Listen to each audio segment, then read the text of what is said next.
The top of every mountain is the bottom of another. The top of every mountain is the bottom of another. Run for cover, you discover some will thrive and others suffer. Cause the top of every mountain is the bottom of another. Ooh, don't wait, don't hesitate. Better speak the truth, let it resonate and let it detonate and get blown away. Till you keep on rising to a higher place.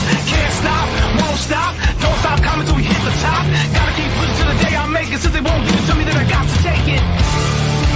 The pain today is power tomorrow. Keep on coming, but you'll never catch me running. Cause I won't bow down.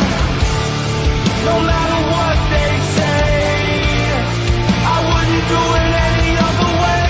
Keep on coming, but you'll never catch me running. Cause I won't bow down. The top of every mountain is the bottom of another. The top of every mountain is the bottom of another. Not enough, they keep us smothered. Lower class, never the upper. Cause the top of every mountain is the bottom of a... Good evening, UN Space Wolf Squad. The show with Commander Wolftan. I'm your werewolf, and we are just going to go ahead and do an open topic night, which means we can explore old topics, we can talk about current topics, we can talk about brand new topics. Well, but the existence of this stream is to just always open up a conversation and talk about it, right? And I think now will be a good time to just go ahead and decompress from all the of the recent Current events. Current events.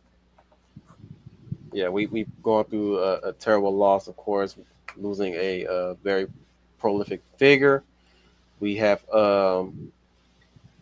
seen the aftermath of it all, and we just want to step away from it for a while and just talk and chill. So yes, the real millennials tonight are definitely going to do an open topic type of stream. And who wants to talk about something? I'm here with the Humbles of Writers, Humble Marty. Hello, I'm Humble Marty, and I write things. And she says a lot of things too. Okay. I at least try to keep it truthful. And she always tell the truth. Well, I also get a lot of things wrong too, so there is that. But still cute. That's called honesty.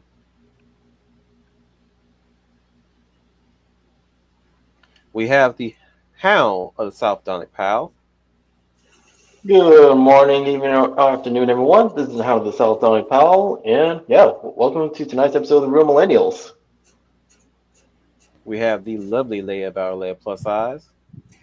Good evening, everyone. This is Leia Plus Size, your lovely Lady of Valor, and welcome to this open topic session. I'm sure you're all looking forward to whatever topics that we rumble with. And if you have a topic or something you would like for us to touch on, please post it in the comments.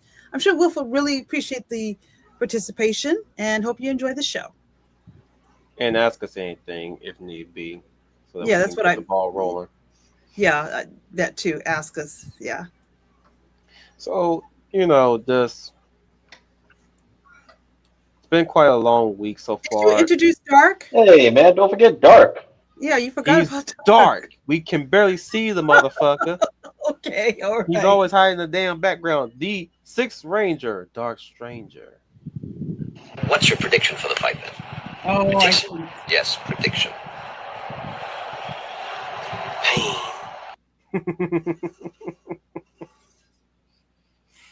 Good old Clubber Lane. Hey, woman. Hey, woman.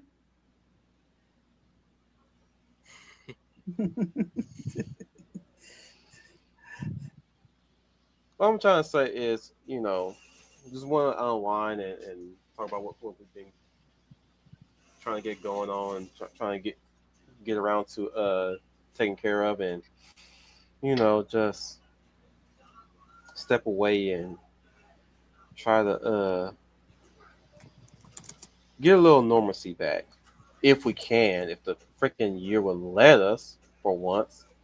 We can never seem to catch a break, can we? Uh, I did find at least some offbeat news. Lay it on us then. Legendary, and they put quote unquote legendary DARY man carries ice cream and dry ice up Colorado Peak as treat for other hikers. That is quite interesting and legendary. Yes, a hiker who climbed up a Colorado mountain got more than a sweeping view of the top. A man in an ice cream cone costume unexpectedly was handing out frozen treats. No, that's actually very considerate of him. Yep.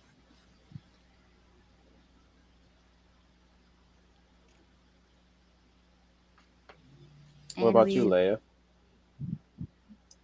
Well, here's something off my mind. On my mind, I remember earlier this week, Don was considering having a discussion about the anniversary of 9/11. But I would like to ask you guys: do you remember what big box office hit movie opened? I think 2 years after that happened, or a year after that happened.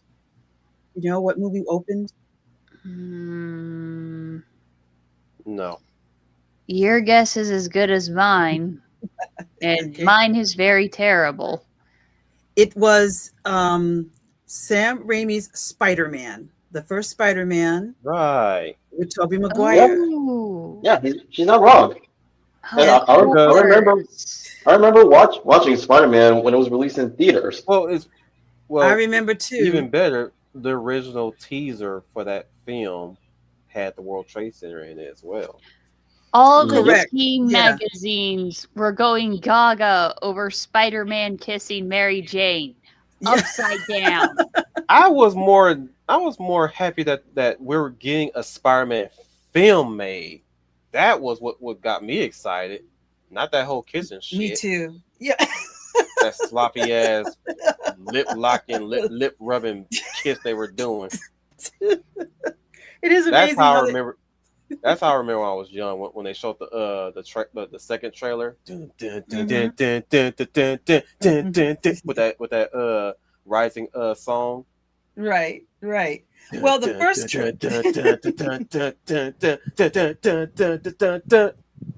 well, that first teaser trailer I thought was magnificent, with the web being spun against the two towers. Now we know why they had to change it. We know the reason. We don't have to go into that. We know why. But I thought that was just brilliant. And that first teaser actually got me excited because I felt looks like a helicopter tangled up in the web between the World Trade Center. That's what got me. It's like as soon as we saw the web, I audibly gasped like it's Spider-Man. My cousin next to me saw it. He was like, "Oh, you know what? F Unity, we gonna get a Spider-Man film." He got excited because he knew exactly what it was. And you're right. I got excited, and I said, "Okay."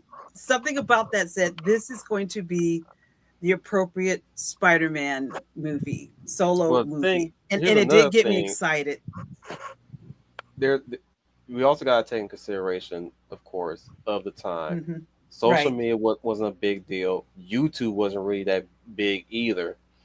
So the only time you ever hear about a movie being made, much less in the works, was sitting your butt in the theater and or the magazines. That too, magazines as well. But my exposure sometimes was whenever time we ever go to the movies and we sat down in the theater waiting for the movie to start. You know, you had the teasers and trailers coming in, and that's the only time you ever knew that a movie was coming out at time. One of the ways of knowing.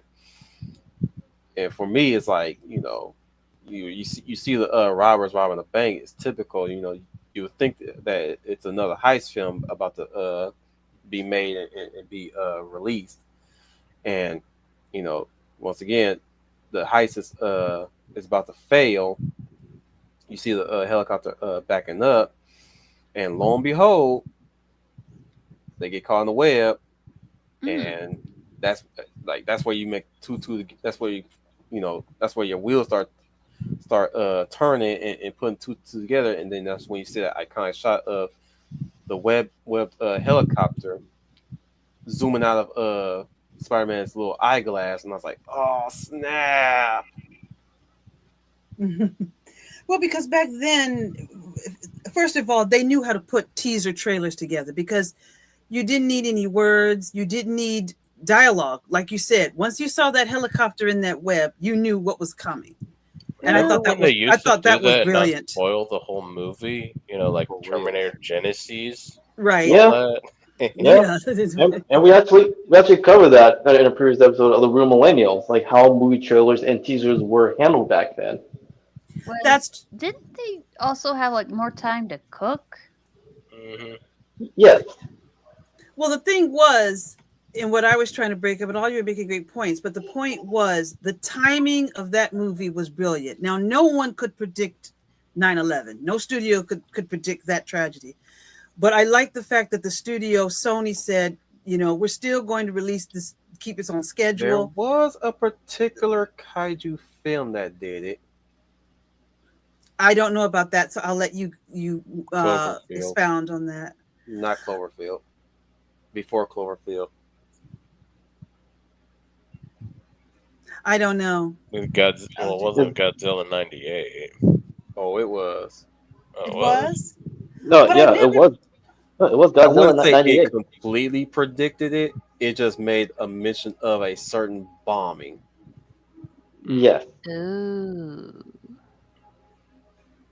But yeah. I never picked up on that. But I just brought up just the bombing of the World Trade Center.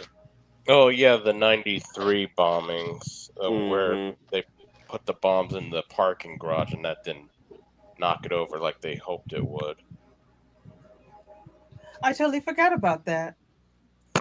But what I was continuing saying is it was the right film it was Spider-Man was the right film at the right time. That timing of that movie was perfect because that was we needed a hero and he was the right hero at the right time. Mm-hmm. We needed healing. We were still healing our wounds from it. And this film was the perfect movie. I think there was even a shot of him on the poles or next to the American flag waving again. And once again, it gives us what superhero movies are supposed to give us. They're supposed to give us hope. And I felt that the reason, not only the fact it was just a fantastic movie by Sam Raimi, but I think we needed hope. We needed encouragement. We needed strength. And I just felt the film's timing was perfect. That was a case of lightning in a bottle where after you come out of this event, you have the right film at the right time. And I think it energized us again. That's just me. People may feel differently, but I do remember. No, I'm in agreement with theaters. Yeah, the theaters just being packed and packed and packed. Just the way the story of Peter Parker's debut in film was just perfect. I just think the story and how they told Sam Raimi. When we did the Spider-Man trilogy stream, didn't I say that I did not think Tobey Maguire was at first I didn't think he was a good Peter Parker or a good fit. I can't remember. Did you? He did. I did say that. Okay. No, he said it. Okay. Yeah. But that again, that was earlier ago when the trailer hit and show who was going to be playing Peter Parker. I was like, who's this doughy-eyed white boy playing Peter Parker? And then years later, you get 3 Spider-Men, and he's still the best.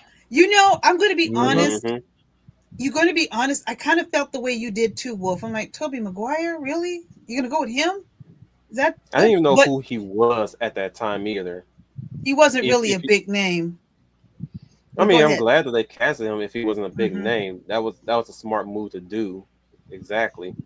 But I was like, every time they focus on his face, and that the main thing that you will catch was his eyes. I was like, this doughy-eyed boy playing Peter Parker. I want a Peter Parker with sharp eyes at least, or at least a nice furry brow, some shit like that, It's like Oh, I Peter agree. Parker. I want Peter Parker that reflect '90s Peter Parker, because we were coming off the heels of course, '90s Spider-Man and Spider-Man Unlimited, and my Peter Parker always had this sharp stay or this sharp look to him. And I'm like, who the fuck is this innocent eyes looking fool right here? I will admit he actually embodied a lot of the traits from the original.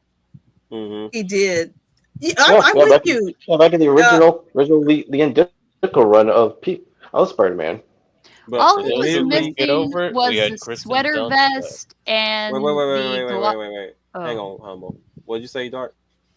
Well, I just said real quick, for those who couldn't get over McGuire's look, we always had Kristen Dunst getting wet.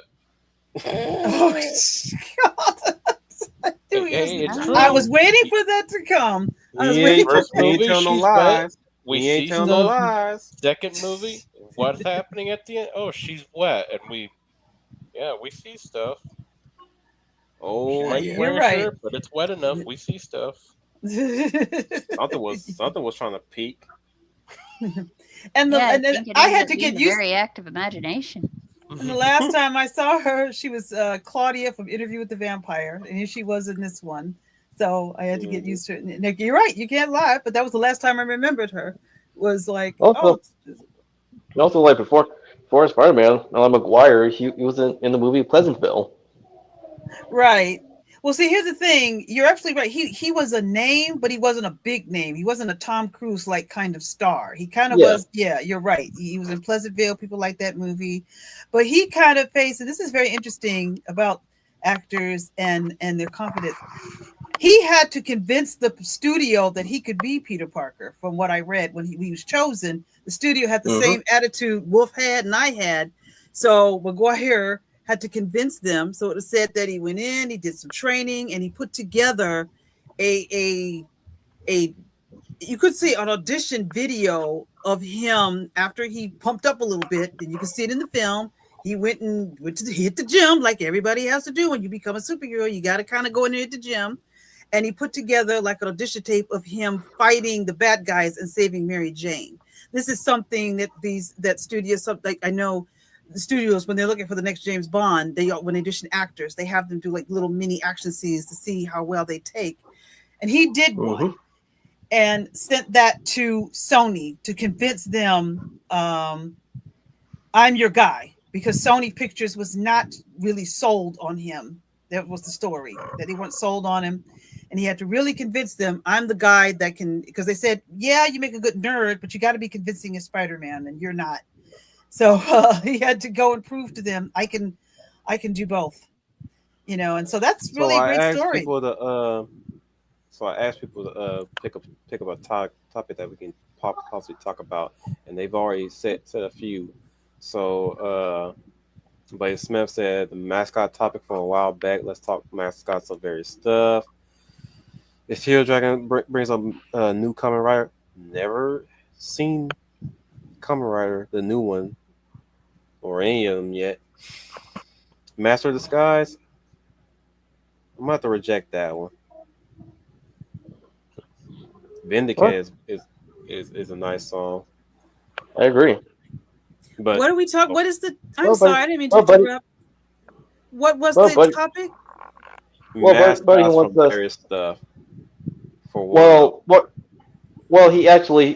was bringing up like mascots when we covered our previous episode on characters with appealing designs. Okay.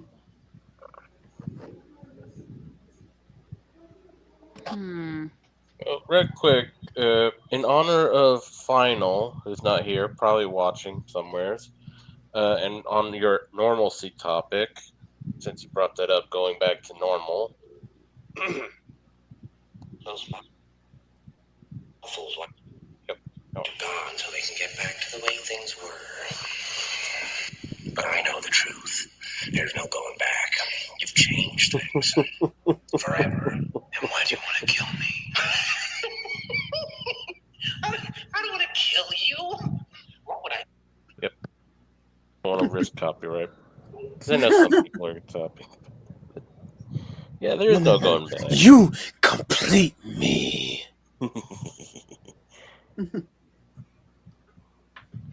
Remember those times when Dark Knight was when Dark Knight came out? Mm, That was quite the movie talking point of quite the century. mm. I'm gonna say something. You know how I feel. No me offense, if I may, Wolf. May I? Go on. Offend us, Shoot. please. I wasn't totally in love with the Dark Knight. I Good. understood why it was popular, That's but good. I didn't love it. And I got drawn, I saw more darkness than night. Now I loved Batman the Animated Series. I was a huge fan of that. But Batman on screen, I've never been in love. Some of the movies I would wait till they came to physical media to see. I didn't go to the theater to Oh see. my. I didn't go to the theater to see this one. I waited till it came to home video. And yes, I can understand why it was a big topic to everyone, but I did not fall in love with it. And at that point I was like, oh. Be right back. And I felt something was wrong with me because like everybody loves this film but me. There's something must be wrong with me. I said, I don't know what it is. No, there's nothing wrong with you. It's just Well, matter of taste. I know what's wrong. It's the problem with a lot of people who just couldn't get into it, except, some hot women, white women like Kim Basinger and so on. It's because he's black.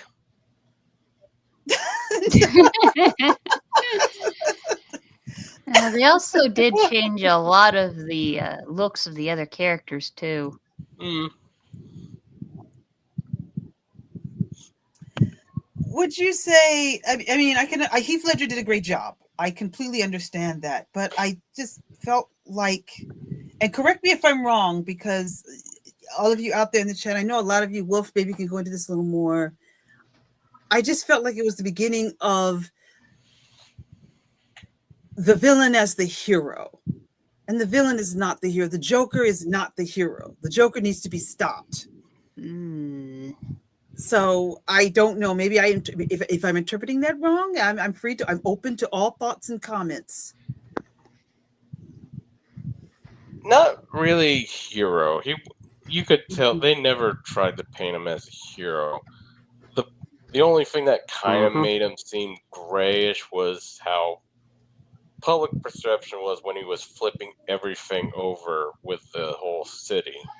But he was still not a hero because he was using them, the normal civilians, to be his goons with their fear and hate when the officials are getting attacked and, exposing things, etc., etc. Mm-hmm. It wasn't like when you get to Taxi Joker. And yes, I'm The one played by Phoenix Quinn. Jacqueline Phoenix. Jacqueline You mean Phoenix. Joaquin Phoenix. Joaquin Phoenix. Well, we might as well call him Jack Queen after that sequel. Yes. I couldn't really get into it either. The one thing I found funny is they thought the thing was going to make him violent, and all it did was get people obsessed over a certain set of stairs. Yeah, because it was in the film. Yeah, I couldn't get it into Taxi Driver Joker. I'd rather have comic book Joker. But yeah, I agree. Joker, the Taxi Driver version, that's where they make him kind of like a hero or of the people or shit like that. Yeah, and I didn't like that. Now the Joker movie I did not like at all. I think I brought that up with you guys. I know everybody on YouTube was having an orgasm over it. Certain YouTube channels. Well, not everybody, but some channels were. Origin for what exactly? She's telling us about her nightlife. That's all. Okay, wrong choice of words. Wrong choice of words. Well, forget I said like the that. Dark Knight. especially when it came out, I had gotten a free entry thanks to a friend of mine who worked at his own theater. He gave me a free entry to watch that for free. Cool. What I was not a fan of was the aftermath. It bred a whole lot of for lack of words, proto redditors of cynicism mostly. That everybody wanted to be the Joker. Yeah. This is where it started the trend of the villain was right all along. Yeah. And misunderstood. I wouldn't say Which misunderstood. is strange because the we didn't get Joker, that even until- in that, was still an anarchist, and nothing was sympathetic or good about him. Well, the thing is, oh. the sympathetic villain came in the early 2010s. That's where we start getting that bullshit. Mostly. But out of those Continue three with the movies, cycle. the only ones. Well, yeah, more of the sympathetic villain. Right. Out of those three movies, the only villains they more take cues off, even though they won't openly admit, is the. And they're kind of similar in how they go about it, but the first one and the third one, Roz and Bane, a bit different in how they approach it, but more or less the same goal end. And that's pretty much what they like to emulate. And we see that even in real life with the latest stuff, forget about saving and all that, or talking, etc. Just destroy, just kill. And, that's what they people want to be more like. Yeah, people want to be more like Raish, Bane, and Magnetos. Raish and Bane in those movies, they kind of try to paint them in the middle, but even then, I don't know if that was by design, but even then, they're kind of no different than the Joker in the sense where people try to say, he was anti-hero or that, because there was nothing sympathetic. They were clearly evil bastards. They were extremists mostly, but still evil. Yeah, much like Rachel, like in the comics, like he may have started out with the best of intentions, but over time, due to his further extreme use of his actions and the Lazarus Pit, he is still a villain. I think Wolf makes a very good point, and maybe that's how I feel. That after that film, it seems to be the trope of the sympathetic villain was born. Oh no. The thing about the Joker was he was not a sympathetic villain. He was the villain that people agreed with. Okay. All right. Now my position on that front, even if the villain is giving a compelling argument. Okay. Here's how I take to villains like that. Well, you got a point. Here's your problem though. You're still the villain. And I'm hearing the good stuff from the villain. I gotta put you down, man. That's yeah. So my saying is, my problem is I'm hearing this from the villain. Your problem is I gotta take you down. Yeah, like going back to like the characters like Magneto, like they may have a sympathetic backstory. In his case, like he and his family were taken to the concentration camps by the Nazi Party, but at the end of the day, he was still a villain.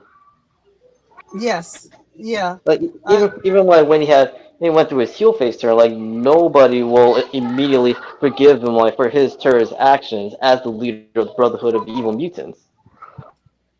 Emphasis on the evil.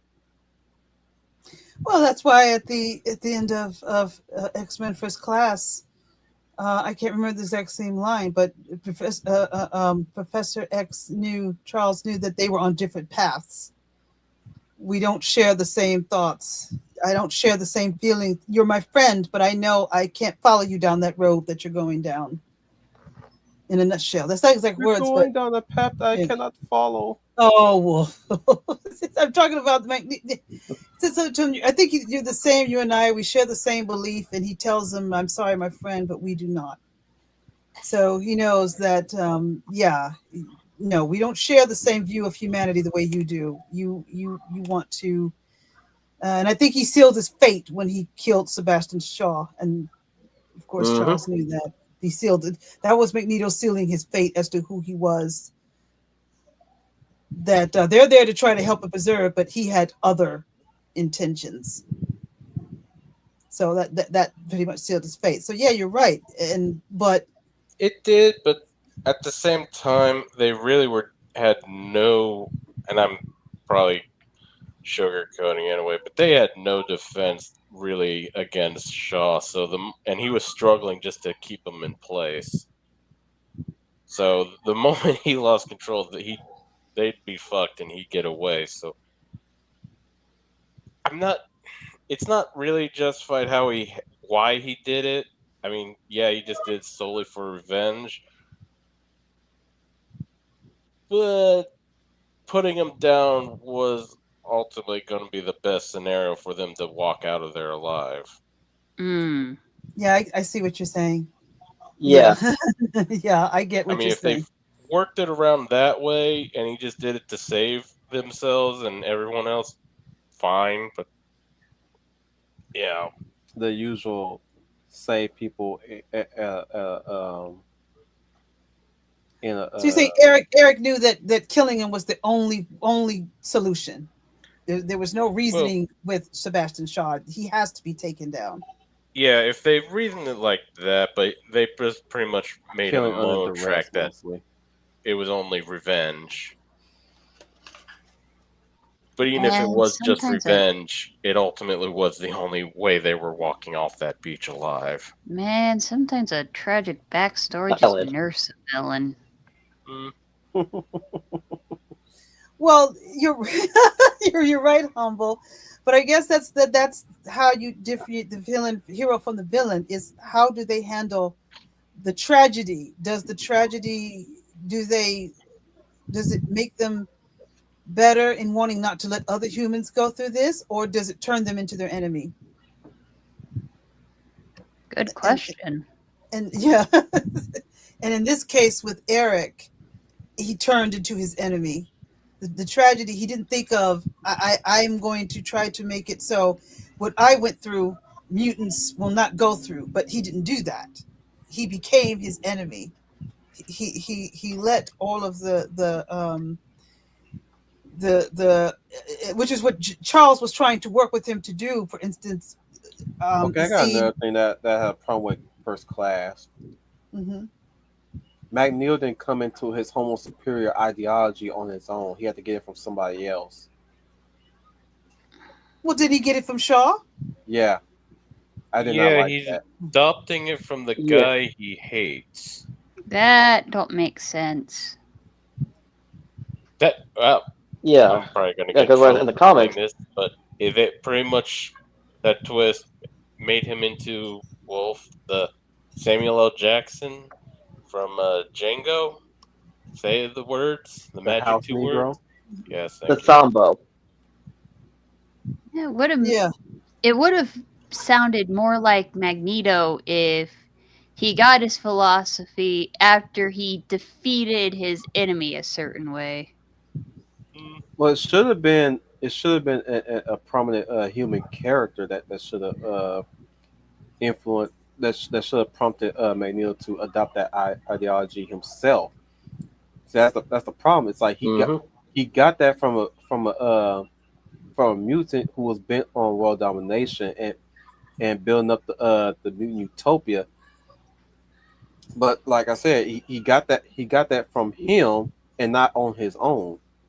That really just it cheapens to me. It cheapens the how shall I say it, the Development.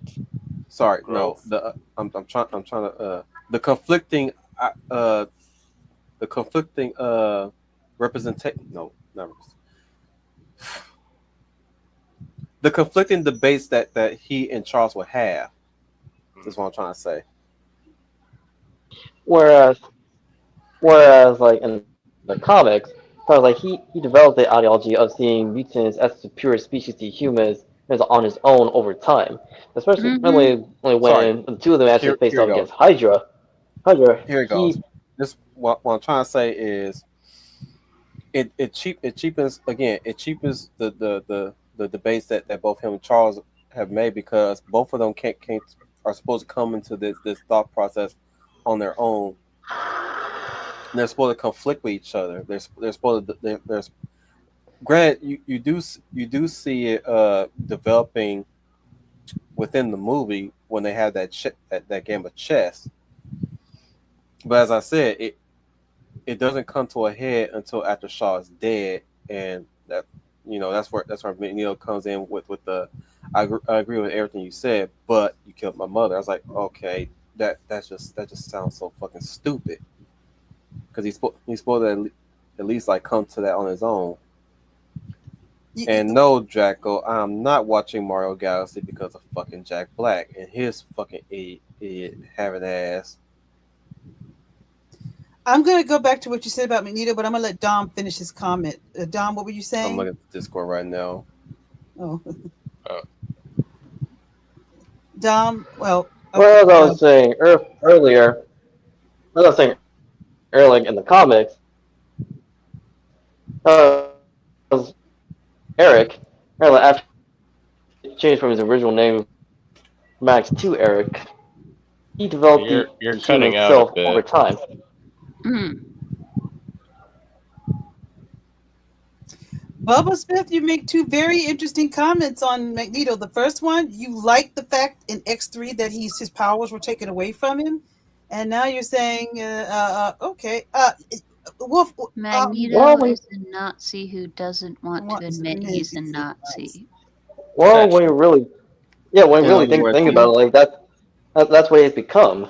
No, because again, like when he's a house he developed, yes, like he developed the ideology of seeing mutants as superior to mutants on his own, like over time. Well, heck, look what he was surrounded around by. Yeah. Oh yeah, and like when Charles, like when they had their early adventures and they faced off of Hydra, he left behind him and his at the time wife Gabrielle Haller on their own while he took Hydra's ill-gotten gains through like gold. So, and he used it to fund the Brotherlands. Okay. I get it. Go ahead, Dark. Back to the movies, though. It's funny he suddenly adopts that ideology that mutants are superior, humans are trash, and all that. And then the next movie happens, and it turns out he has been repeatedly going back to a normie woman and had kids with her. Not once, but twice, because, both the kids, they don't really use Scarlet Witch, but we only see Quicksilver in those movies. But, Scarlet Witch is his kid, too, and she's very little and young, so that means some point before he got arrested or put in jail, or maybe he had something, I don't know. Wink, wink, wink. Did they just take? Did they at that time take Magneto and basically do the meme of the racist with the woman that's the same race as the race he's racist against? Pretty much. Yeah. Well, why do you think it cheated? Why do you think it's cheating that he said you I killed my didn't mother? say cheated. I didn't say cheated. Cheapens. Why does it cheapen? I thought maybe it would fuel the anger and hate he had for Shaw because of him killing his mother. It cheapens because it's coming from another mutant that was about to pretty much. The thing is with Shaw and why I say cheap is it because he's getting it from a guy who could have potentially killed mutants with that kilo of a blast as well. Okay. It's like they don't like these ears don't realize that when they do stupid shit like that, you are potentially harming your own kind as well. You think, if nothing else, they're acting no better than fucking Apocalypse, who mostly is looking for the strong and abandoning the weak. And we know why he wants the strong. He's just a parasite. But what about the scene when Professor X tries, and I'm trying to find the words here. He goes inside. He pulls out a good memory. Him and his mother, because he's trying to get him to use his powers. Once again, I'm saying he gets it from another mute. He does. I'm saying it would have been better if he had went against a human, and that's what Okay. that's Now I what follow. pushes. Now, Grant, Okay. one can make the argument the humans on the boats about to fire their missiles out would lead up to that, but no, like he just like I said, the line goes, "I agree with everything you said, but you killed my mother." In other words, like motherfucker, then how the fuck did your ass come to the homo superior ideal then? Because that's supposed to be your building block. That's the foundation that you lead on. It's like you pretty much got it from somebody else then. Like you didn't come into that on your own. You were nudged towards it for sure. You were nudging yourself towards it for sure, but like all it took was this motherfucker to push you to that point, not the humans. It's like, he saved it. Okay. Think about it like this. If you would remove that one line of I agree with everything you said, but you killed my mother. Instead, like now I get to stare you in your eye. It's like, look at you now. Think of you so superior. Now you can't. now you can witness in real time your own death. Some diabolical shit like that. While Okay, he's I forcing follow you. the coin to his head, and then when he steps out, like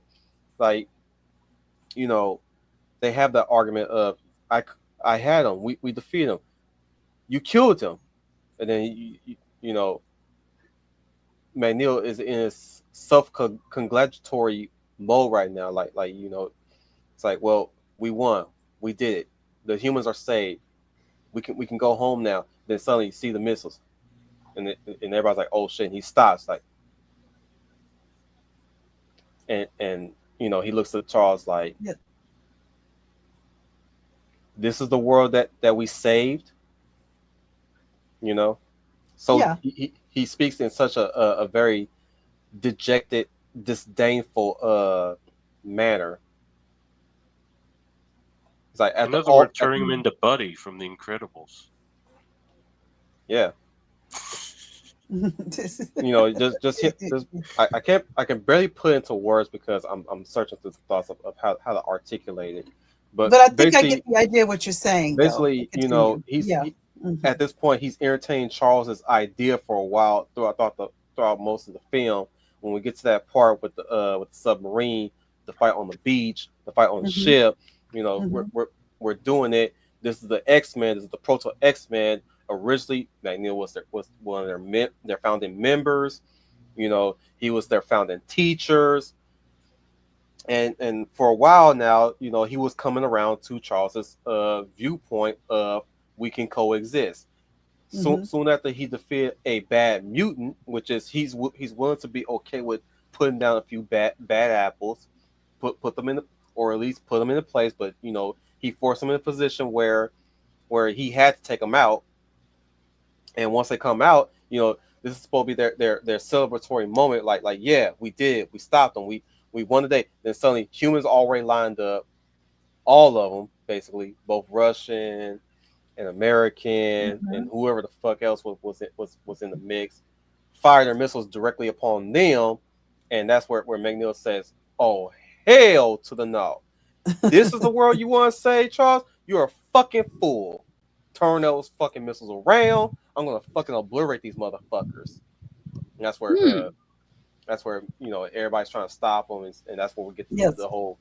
I didn't even like, to be honest, I didn't even like the way how Charles gets crippled in this film. Yeah, it is. You didn't like it. You're like you like. I didn't like it. I didn't like. To be honest, look. If that was the establishing way how it happened, which is mostly they lifted from the Ultimate Universe, because in the Ultimate Universe, McNeil cripples Charles. In that universe, obviously, they no matter what, they're constantly lifted from the Ultimate Universe. But I digress. say quotations crippled because again, yeah. Oh, you paralyzed him by deflecting the bullet the bitch shot at you and went straight into his back. But she has no fault in this. But next movie, he can take magic power zapping juice and he can walk despite getting shot in the spine or something.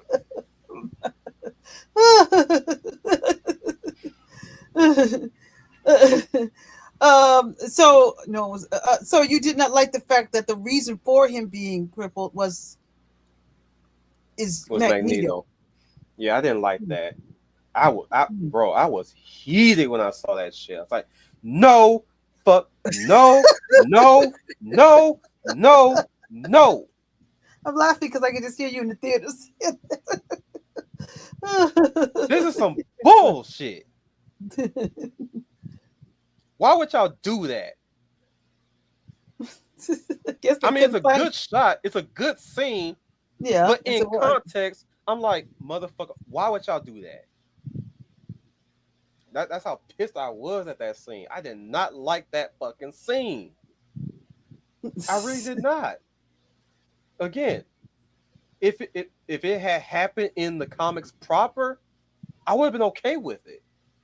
But that's not how it happened. If he was shot by a human, would have been better? That it was maybe the human he was trying to protect, the one that crippled him. Okay. Indeed. Yeah. Yes. Again, it really, again, number one. But wasn't it Moira's bullets? She was the one shooting. Mm-hmm.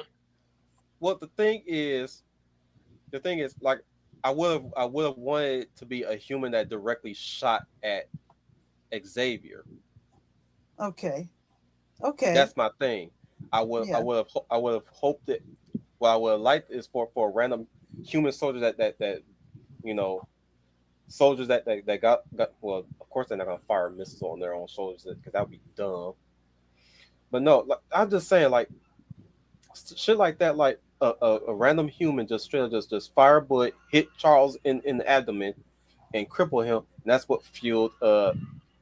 Give me a reason why this motherfucker hate humans. Not no accident that he caused, and then suddenly he wants to blame a human for doing it. Fuck right off with that shit. That's how pissed I was. Did that better though. Huh? Apocalypse did that though, but by then that was like how many years between First Class and Apocalypse? Right, I think it's 2. Like 2 years. And you know what's bad about these First Class movies? You had Days of Future Past in there in between that as well. Days of Future Past was before Apocalypse. Yeah, but so the thing is, I would say about 2 years or so. They keep rolling back his fucking arc and his fucking origin so many times in this fucking franchise. It got my fucking nerves. Like, do you want him as Magneto as he would have been, or do you want him to be Eric Lanshear? Not 2 years, right quick, because future First Class that was set around the Cuban Missile Crisis, right? And then when you get to Days of Future Past, he's been in the Pentagon cell for a number of several years after he got caught trying to kill JFK. Yes, quote unquote. Yeah, that's the story. More than 2 years, and then however, I think it was like 2 years after Days of Future Past to Apocalypse. Though, it's 2 years, but in the movie world, it's 2 years between them being released. But according to the movie timeline, it's each movie takes place 10 years. They're 10 years apart in the incidents. So 60s. And then you're still kind of and I think in the 70s in Days of Future Past, early 70s, Days of Future Past, and then Apocalypse is the early 80s. So I think that's as far as the timeline of the story. But in releasing the movies, I think they were 2 years apart. I could be wrong. They were kind of 2 years apart. Yeah, they were 2 years apart. So what Wolf is trying to say, and I think I get your point, you feel they failed to show why Magneto hates humankind and why he feels mutants are superior. because we Mhm. kind of got that in. We got to go all the way back to the first X-Men movie with Ian McKellen and Patrick Stewart. He mentions that as well. So Well, okay, they I already see. had it there at the start. I Yeah, mean, okay, yeah, concentration camp. It's the Yeah, same story, but then they just try to muddy it up and reinvent it. overcomplicated at best. Yeah, Like, I'm kind of just like saying. what they're doing with a lot of things lately. But again, Wink, my wink, main alien. issue was his lead up to that point. He got it from a mutant that could potentially kill everybody on the damn planet, including mutant kind. And I'm like, I'm supposed to believe that this is where he gets his fucking ideology from Mm. a madman. Let me repeat, he got this ideology from a fucking madman. Who could survive and heal a lot of shit, but for some reason, I mean, I can get that Charles was like holding him back and all that, but right after the coin goes through and it lets go, I think he should have just healed and came back. I mean, he's supposed to be able to resist impact damage. Period. right. So Yeah. technically, that's an impact. I don't know how the fuck a coin was like. Are we talking about fucking Doom shield technology here? Is that how his powers operate? You move it slowly enough and it penetrates his shield. Is that what his Well, powers okay. Well, operate on? then why did he wear the helmet that was made for him by the Russians? The helmet.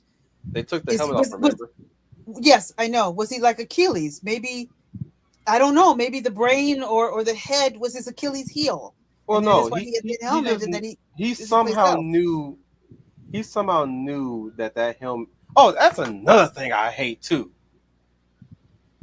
How McNeil got his helmet Yeah, that was from a kinda corny. madman. Yeah, that was Ooh, kind of that- corny. That's another thing that pissed me off. Like this motherfucker is not allowed to have anything of his fucking own. Because that's when you have writers and producers who don't understand like the you- material. It's like whenever time y'all try to give an origin for every fucking little detail of a character, they cease to have anything of their own. Like Han Solo in his own solo movie.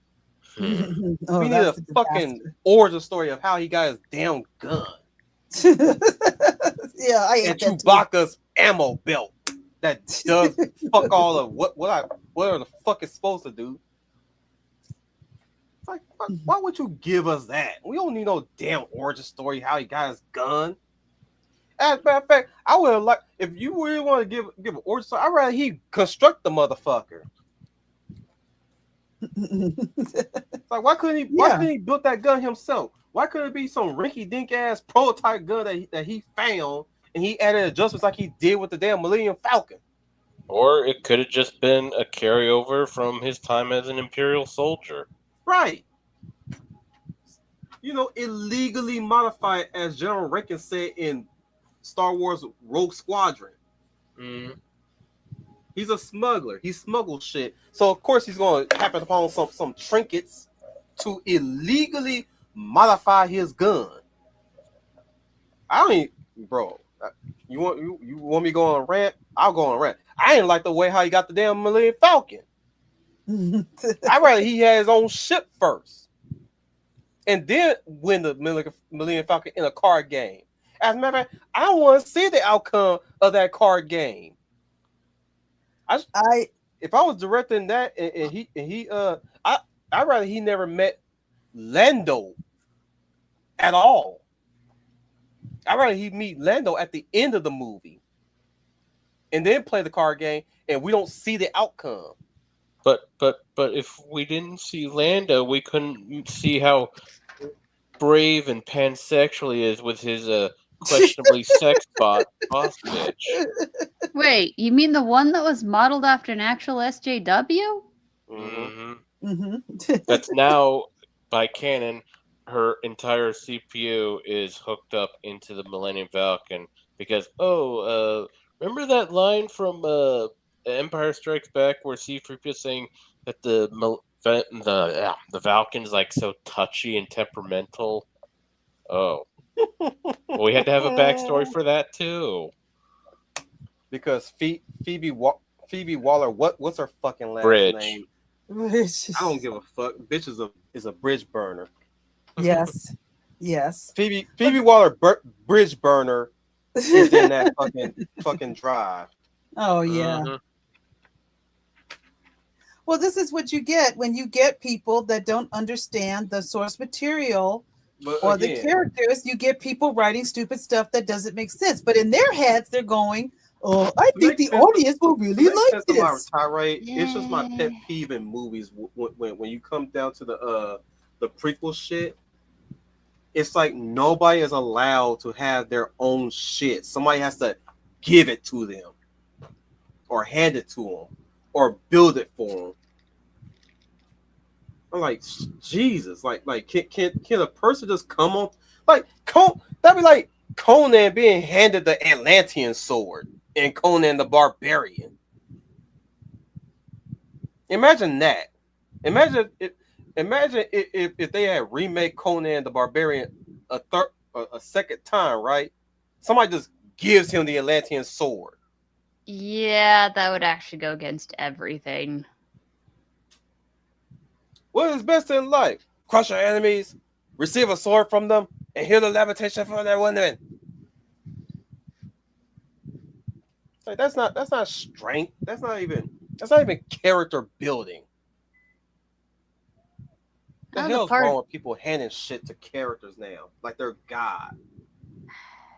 Well, the part I find the one time I actually found that joke kind of funny is Robert E. Howard used it in The Veil of the Women, and the lady there was like, "Fine, I'll sleep with you if you kill this one guy We just lost and Leia. bring me his head." Well, she got exactly what she asked for, and it scared her further into the mountains. Conan killed the lady, killed the guy who enslaved her, was bringing his head over to where she was hiding, and she ran for it. But yeah, my pet peeve is, again, nobody is allowed to have something in a prequel story. I'm not saying the thing is this is before Modern Riders even took over Leia. It's just that they people were coming up with this idea of, well, we need it seemed like there was a postage stamp saying, well, we need an origin story for this little detail about this character. Can you make one up on the spot? Oh, some rando give it to him. That again, that's why First Class is my least. It's my most hated of that franchise because too much origin creep is in that movie. I'm supposed to respect Magneto. I don't idolize it, but I at least sometimes understand and respect Magneto, almost to the point of admiration at times. I ain't gonna lie, but freaking First Class damn near ruined him for me because he didn't come to his ideology on his own. He even didn't the first fucking movie, the very first X-Men movie, said he somehow managed to create something to block me from his mind. Mm-hmm. Didn't that movie not say that? So where in First Class say that he built something to keep him from his mind? Yeah, he pretty much built a helmet, and I think that's where they kind of build off along with the fact that he helped build Cerebro, so he knows how to make something to block it off. He didn't even do that. He didn't even help build Cerebro. It was Hank McCoy. Yeah, that is true. Yeah. That was my next. I didn't say that in our discussion with First Class, but that was my major pet peeve about that fucking movie. That fucking movie contradicted everything in the first fucking film. So while you're in a bad mood, and since this movie has I'm forgetting his Fassbender, and this is a prequel that's kind of altering some things. So which did it worse, First Class or Prometheus for you? Oh, here you go. That's a hard one. Really? That is definitely a hard one. Because my main issue with Prometheus was that the fucking astronauts, quote unquote astronauts, were fucking idiots. Mm, And this is supposed to be tied into Alien, and Alien is supposed to be the building block of people doing smart things but fail all the same. At least in the first two films. Even though the second film, it's only due to a misunderstanding. I'm gonna call it that for now. The proper word escapes me, but I can't tell which one made me more mad between the two. Which one made me the most mad? I'm gonna say Solo. yeah, that would probably be a good answer too. But that didn't have Fassbender. No, it didn't. Might as well have, but Oh, goodness. Solo made me more mad because everything had to have a fucking origin story. Mm, Well, you could thank Kathleen Everything. Kennedy for that. Everything had to have a fucking origin story. His gun, Chewbacca's ammo belt, the fucking Falcon. Even its design. So Yet in the third prequel film, we saw a Corellian freighter designed the exact same way as the Falcon. mhm. Well, first of all, I give you kudos for sitting through Solo because I never saw that movie and I never will because about I this sat time through I was Solo in the fed hopes that up. it was going to be good, Okay, despite you're the better fact than me. in spite of the fact that the actor that they chose would not have been my choice. It would have been obviously Anthony N. Gruber to be in the role because Anthony N. Gruber did play a young Harrison Ford in Age of Adeline, and he did a good job. The other guy, kudos to him. He was fine for the role, but like I said, my choice would have been in Gruber. And I've already displayed that. I've already showed a clip of him doing his Han Solo Cantina impression, which was spot on. And it would have worked for him to be a younger Han Mhm. Solo. Okay. My issue is because if nothing else, if the movie was really good, that would have been my nitpick, and I'm gonna call it a nitpick because any actor just about any actor could play Han Solo real good. It's just that would have been my nitpick. Like Tobey Maguire, for example, again, would not have been my choice for Peter Parker, but I rolled with it after seeing the first movie, and I ended up loving Tobey Maguire as Peter Parker. Solo, on the other hand, that movie was shit. But the actor who played Han Solo, it's not his fault. It's not his fault. That's the fault of the filmmakers and the film producers. As I said, you could thank Kathleen Kennedy for that. She probably figured, yeah, they won't notice that all those little details and just go Oh, along it's with it. everybody else's fault. Just she's just a callous for everything. Really? They didn't have to listen to the bitch.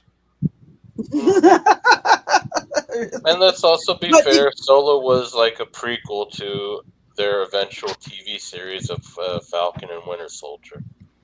oh Or that my or that Kira bitch. Yeah, My- the ginger terrorist bitch. my favorite thing that happened is the article that came out on Disney wanting to create a new IP because they didn't have anything for young boys. No. Kidding. Yes. The you've hell got you say? Lucasfilm, you got Marvel. The You got tons of Porgy Arcade. movies. And what did you do? You marketed all to girl power. Well, where's the boy power? They weren't even marketing towards true girl power, anyways. Oh no, They they thought weren't. they were. They didn't know. They don't know they don't know dick about girl power. They don't know a dick about dick. Well, they don't know clam about girl power, that's for sure. I'm again to quote Thorgy Arcade. No, the hell you say. They're just now And figuring anytime out. they do try to market boys is to show how embarrassing they can be, how embarrassed they want to embarrass the boys, how ain't shit they are, how evil they can be. It's Mhm. like, I'm sorry, but don't give me that bullshit of we don't know how to market. Oh, you know how to. You market hatred towards us. 90s Exactly. 90s did it better. The 90s Disney had for the writers. 90s marketed better. Yes. 90s had writers though. And That's the people thing. who actually went to the places they were studying. So yeah. So they Well, went like I said, from 90s breeding an 90s had actual writers. lion into the studio for a sketch part for a sketch model to whatever it is they decided to make their new Emilio movie, which I guess Energy it was drink got me all supposed to riled up. Y'all got be. me riled up with this energy drink in me. Jesus. I think it was supposed to be something heartfelt, but it's like mediocre. Of course, just mediocre. Enough to do the lizard, which I like that part. That's my favorite part. Lizard. The other parts, confusing. I only knew a bunch of that from McDonald's commercial, and usually I could get a lot more info from the marketing about what the world was like, what the characters were like, and what the setting was like without finding out the story. So the marketing wasn't that great. Well, you're correct, Humble, and it's like what Wolf said. What they did is they pushed men and boys out of the picture, out of their hatred of masculinity, and because of that, the films got bad. Whether they liked it or not, Marvel and Star Wars are basically a boys' Oh, brand, they and were it just doesn't ran mean by people who girls, had foundations. They wanted to tear girl, down foundations. yeah, that too. But I also think there was a little bit of bias in there on their part. They wanted to turn the girls into boys and the boys into girls. But as we now see, as Humble has brought out, it failed big time, which we all knew it would. And I Well, the always said thing it was going is, to fail. It's just a matter of time. well, here's the thing though.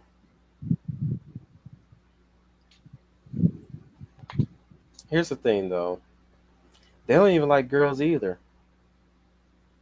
Yeah, I do agree with you with that. Yes. They don't like girls either. They claim that they're trying to market to girls, but really though, what you know what they did with that marketing? They also told the girls that we hate you too because we see you girls as screechy, unreasonable, power hungry, power demanding, just power. In fact, as a matter of fact, no, that ain't what they said. They said we don't want you girls in our story. We want girls like us in these stories. They Power hungry, they power demanding, they very they controlling. had tried to glorify manly traits in a female body. And I'm talking about the girls that A, love their fathers, honor their mothers, love their brothers, will protect their brothers, no matter what traits that they possess, they want to protect their brothers, big or little brothers too. I'm talking about women who actually love men. That's who they hate. They hate women who love men. They only want You're women right. who love Yes. themselves and love other women. Yes. And even the ones that love other women don't like these bitches either. It doesn't seem like it. So You're correct. I'm telling you right now, like, yeah, you say that, but when in reality, when you look at the reality, they don't like the girls either. because a real lady, a real girl, likes men, and absolutely do not like to be around these harpy bitches. So they started making characters and films. Well, you basically said it. I don't have to. I'm just reiterating what you These just said. characters are a reflection Yes, of them. a reflection of themselves. Yeah, I've kind of always felt that way too. They're a reflection of themselves. They probably don't even like themselves and their own We've insecurities. exhausted this conversation. Yeah, this Okay. conversation goes nowhere pretty fast. Let's Yeah, get we back made to a good Wolf. point. Let's get to Wolf talking shit about Fassbender Magneto. Why you don't like Fassbender's man? I get your criticism. Okay, I'll put it like this. I get your criticisms. I think they are valid. No, I like. But overall, I Here's liked my his thing, though. performance. Here's my I thing. like Fassbender's Magneto. I like Fassbender as Magneto. I just didn't like the writing surrounding Magneto at the time. Okay, I get your That's my argument issue. there. I had no problem with as a matter of fact, both McAvoy and Fassbender, I had the exact same reaction to them when it came out of Tobey Maguire, but they won me over when I watched the movie. And until when I got to that part, I was like, "Fuck this movie." You do not do this to their friendship. Their friendship should at least end on them having opposing sides, opposing viewpoints. Okay, what film are you talking about? Are you talking First about class, First Class? mostly First Class. But Everything don't else you is think fine. it ended? Everything How else did it? after that is fine, but But they did end on opposing sides. They went their separate ways. no, I just didn't They like. said it. I just didn't like the Okay. action that led up to that. It should have been. Oh, It should have been. Magneto goes his way, and Xavier stays at the school. But there's no inkling of there. Like I said, it should there should have been something that led up to his breaking point, not him accidentally hurting his friend that led him to that breaking point. Like, fuck off, movie. okay. I see your argument there. Because That could be it betrays the best trait about Magneto. He will hurt any other person, but not Xavier. He would not do anything to harm Xavier. He do not agree with Xavier, but that doesn't mean he's going to put a bullet in his head for disagreeing with him. To that extent, you know, that's what I Yes. loved about that. That's another thing that I admired about Magneto was the fact that he honored Charles. If Charles was in the mix, he would back down. He would say Charles is there. I'm not gonna go there. Why not? Because I don't want to fight him. Are you afraid of a crippled old man? I'm not afraid of a crippled old man. I do not attack a friend. Okay, I'll give you your argument on that one. Another piece of evidence of why I believe Xavier would never harm Charles was what he said to Pyro in The Last Stand. Charles fought for mankind just as the rest of us.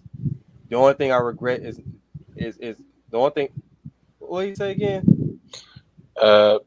Charles Xavier did more for mankind than you Can ever something. imagine. Yeah. Yeah.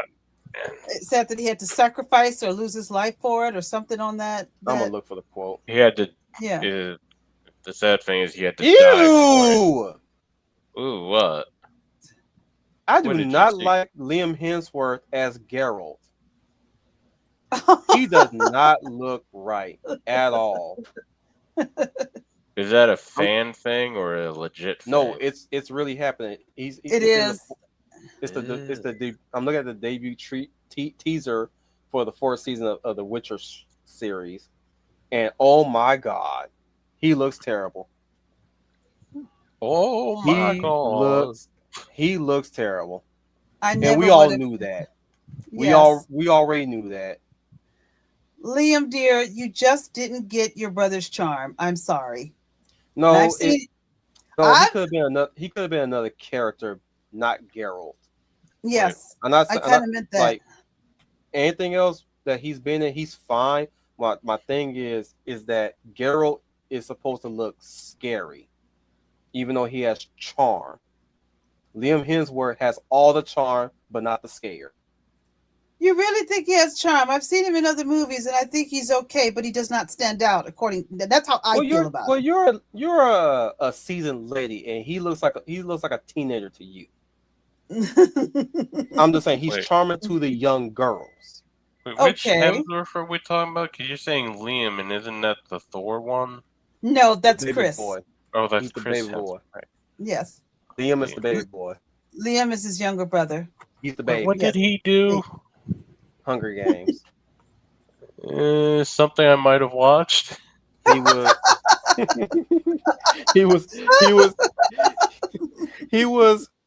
He was Gale from Hunger Games.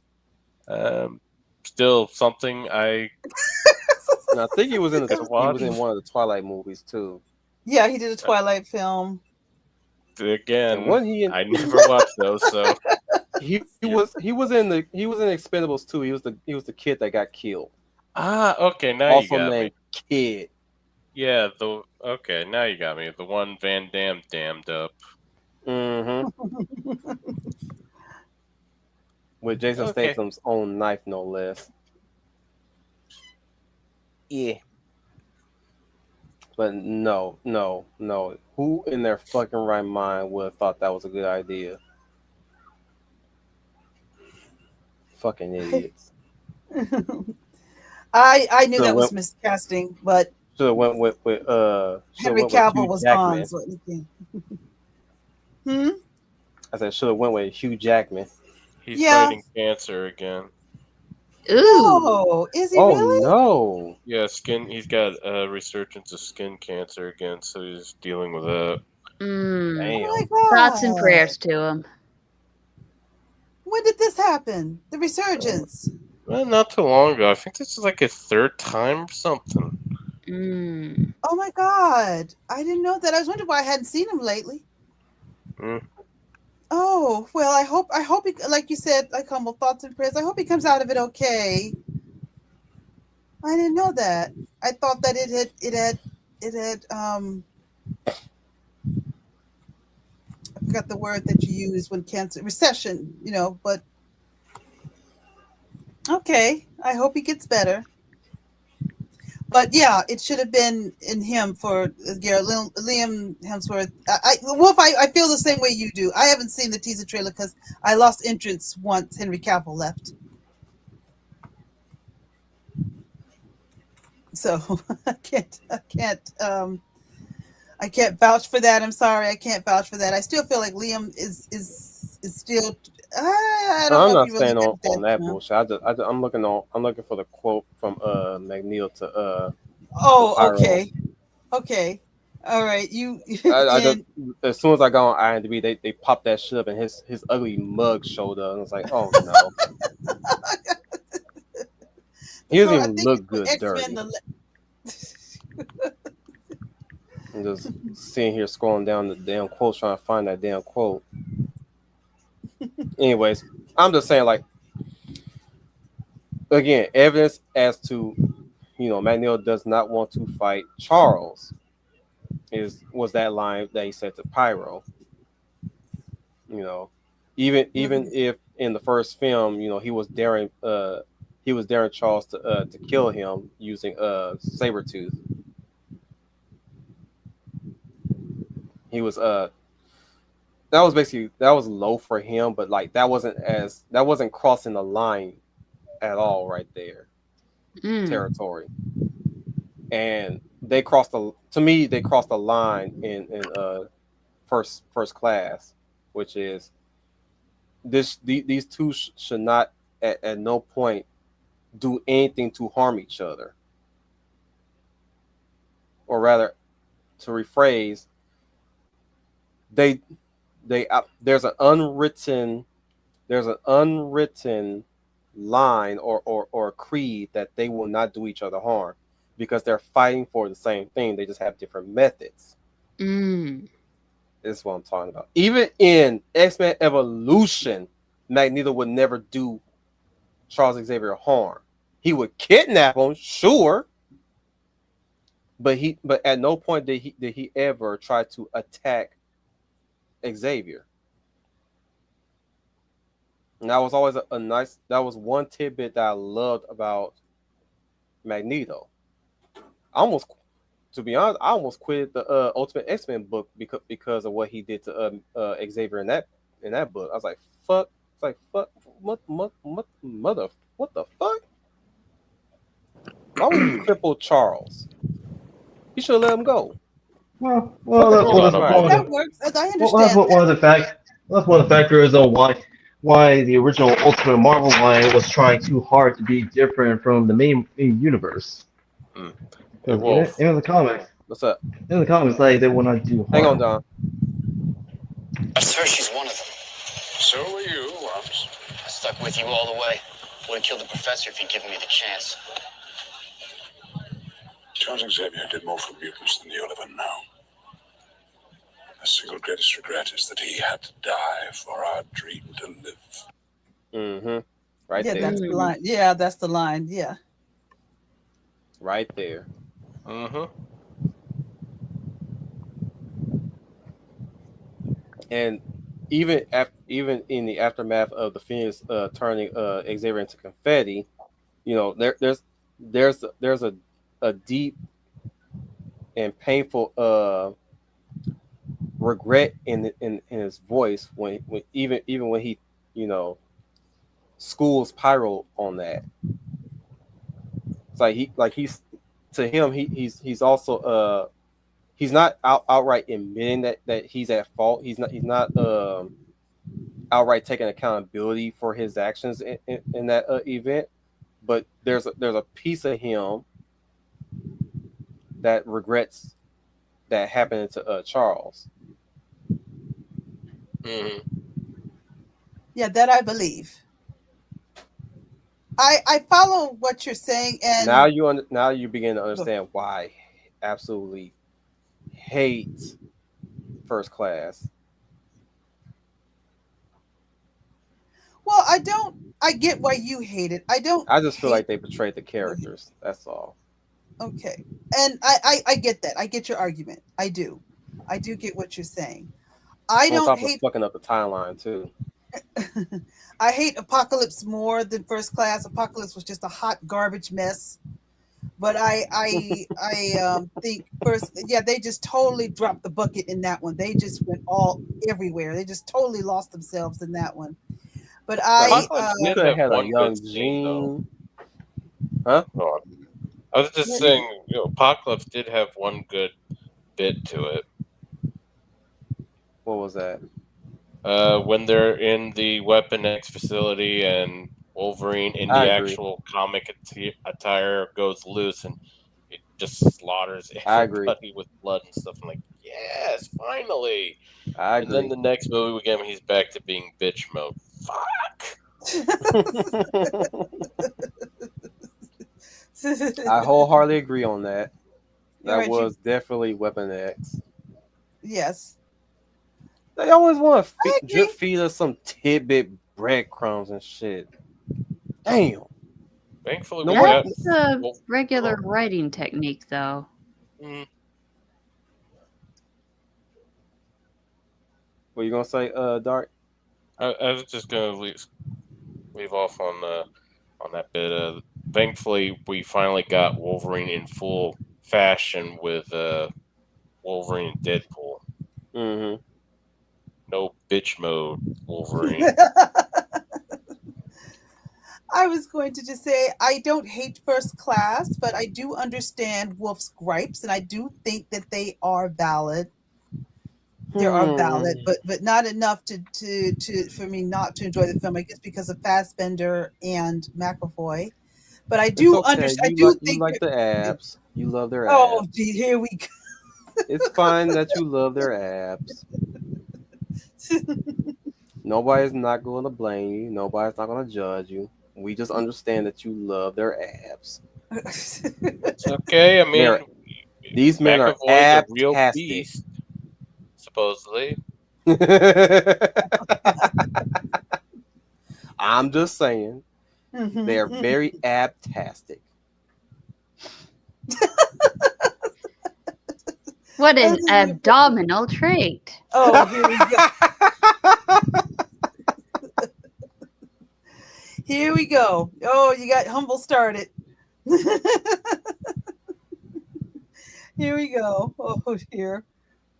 I understand that Does it work? you I'm just listing off the major things that really pissed me off. It's just the fact that, like I said, this is supposed to be the prequel to the entirety of what we had so far with the Fox X-Men franchise, Mm-hmm. and nothing of what was presented in that movie leads up to where everybody ended up at in the first movie, and that's why I tend to disassociate those movies from the previous trilogy, and they might as well be their own separate universe due to time travel shenanigans or a branching universe that broke off somewhere.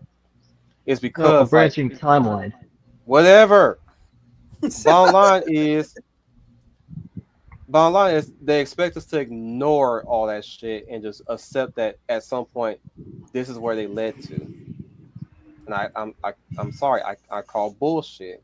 I call bullshit at Mystique being antagonistic towards Xavier to the point where she disabled him and put him into a minor coma,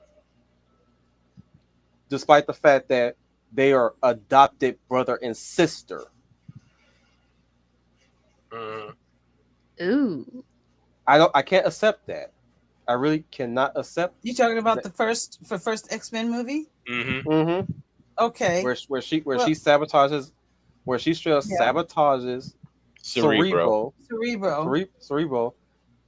knowing full well that this is supposed to be adoptive brother and sister. I'm like, bitch, what kind of grudge do you really have against this motherfucker to do that? Like, like, wouldn't you have some hesitancy? You know, Right. What is it? especially Because go ahead. especially the fact that he allowed her into her home when she stole herself into it. They took her in. Like, I understand that if you had grievances with him always telling you to hide yourself, sure, but that's some petty shit right there. He didn't abuse you.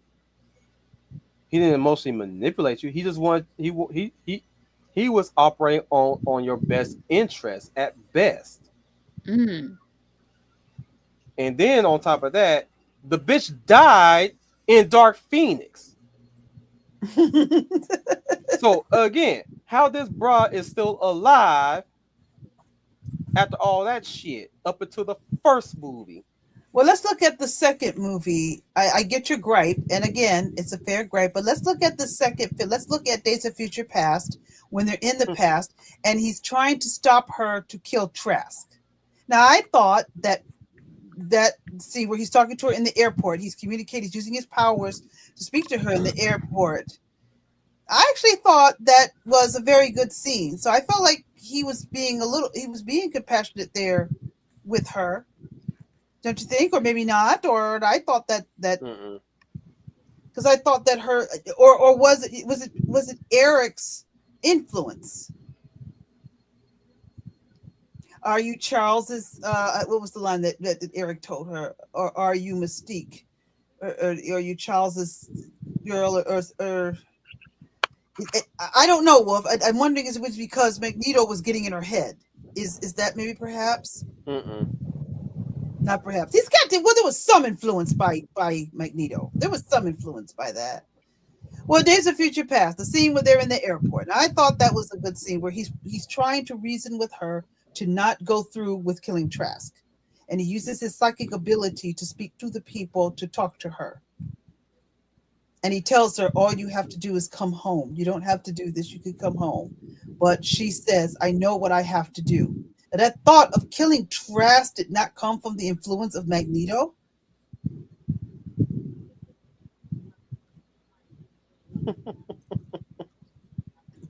No, I still don't believe it. Okay. Like I said, It's all right. should, All right. my whole thing is there should have been something that Xavier could have done to Raven to make her do the things that she did towards Xavier in the later films. the first generation of films. So again, that was strike number one right there too. Was fucking Xavier meeting Mystique for the first time before he meets Magneto. Like what the fuck? When the bitch in high school? Wait, she's immortal. What the hell am I talking about? Regardless, oh, I said I hate that movie, didn't I? I said Yes, I said you it Yes, did. first, You right? expressed yes, it. You expressed yes, it you right. did. And even though I And of course, enjoyed this it, is go ahead, Dom. We haven't heard from you, so go ahead. Didn't I say I came around to it at one point when we talked about it you did. for a time? I did say now I'm back to hating it again. Y'all done resurrect the hateful side of me towards that movie. We didn't mean to do it. I I did say understand. I came around to it after a while. Now I'm back to hating it again because I just remember why I hated it the first time. I still remember the things that I hate about that movie the first time I watched it. Like, motherfucker, why is Mystique meeting Xavier for the first time when they're kids? Why the hell does Magneto get receives his helmet from someone else when he should have constructed it himself? And why is his Brotherhood of Mutants the fucking leftovers from a madman? Yeah, well, I think they so were they're trying composed to of the do a Hellfire hero's Club. journey with a villain. Like, seriously, he basically got his foundation from a eugenicist, or at least a social Darwinist. Who is a literal Yeah, Nazi? even though that's not really Shaw's character from the comics. But Exactly. eugenics, I that's didn't even like. more along the That's lines of another thing. I didn't Nathaniel even like how they Essex, did Mr. Shaw. Sinister. I didn't even like how they did Shaw. It's like the fuck is. Ain't he supposed to be the second in command to the Hellfire Club? Mhm. Yes, I was upset. I Ooh, wasn't I too hate- crazy about that either. Ooh, I hate that part. Like, Well, he y'all was the cherry lead, picking shit and rearranging yeah, shit he was too the damn much. leader of the Hellfire Club, and Emma was the second in command. You Of course. But I never liked Kevin Bacon in the role. That's another thing for me. I can't speak for anybody else, but I still feel to this day Kevin Bacon was miscast as Sebastian Shaw. That's one problem Possibly, that I had. but I That will nigga should've been say it was a trash. missed chance to see him dressed up like Lestat and acting all old English or something. he could have been Trask. I would like him as Yeah. Trask. Yes, yeah. Instead That's of Peter what you did. Dinklage. Mm-hmm. Yeah. Yeah, I totally Yeah, well- agree. I like Dinklage in the role though, but that's back when that was back when he was actually an okay dude. No, actually, Brian Bless, he would actually be a better choice to play Sebastian Shaw, and Bacon, he would be Trask. Dom, Yeah. who did you say was a better choice for Shaw? Brian Bless. Oh, I'm not familiar with that actor, but You may recognize him as the voice of Clayton in Tarzan. okay. But that's just a damn it. Sorry, That's what you Monticelli. needed. I'm sorry. I'm gonna kick Dom's ass. They were going to have He's Magneto not lead he's the not just a X-Men voice like in the he's not just a voice comics. actor. He's done live roles in the past. He's too old to be that role though.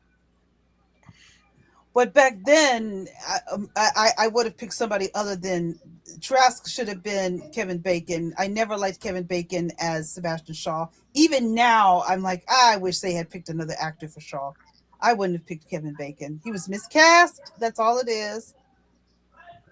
Speaking of that, Not since we're find doing- pictures. there was Oh, another actor that was he's one of the flying. He's one of the flymen in Flash Gordon. He's the leader of the Birdmen. You know, who would have been a good Shaw, especially at that time since he was still popular.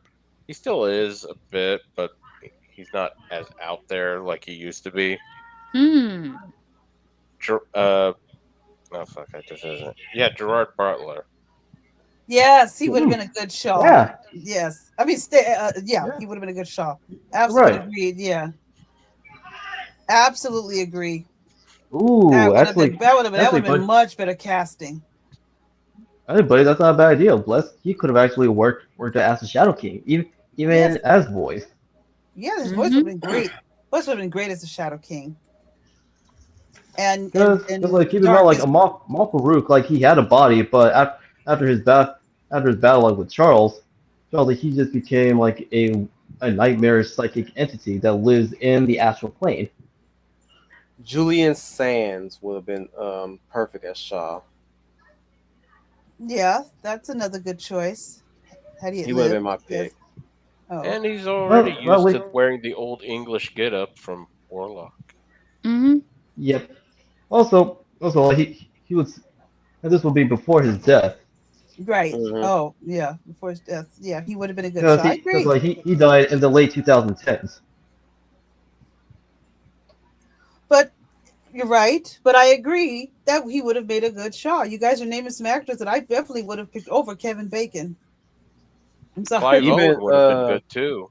Yeah. Even the guy who played Damodar in the Dungeons and Dragons film would have been another good casting choice.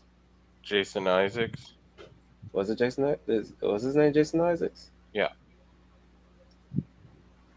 No. Oh wait, no.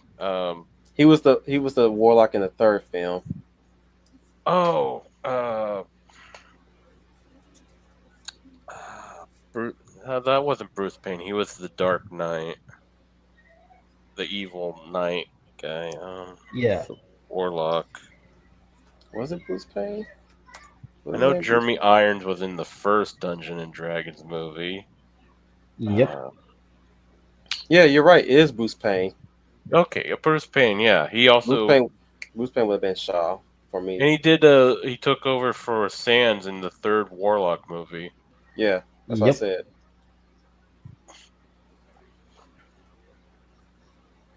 Dare I say he was also in? No, that was still Sands, right? In No. Arachnophobia. Yes, that was him. Yep. Payne was in Passenger 57 with Wesley Snipes. I remember that.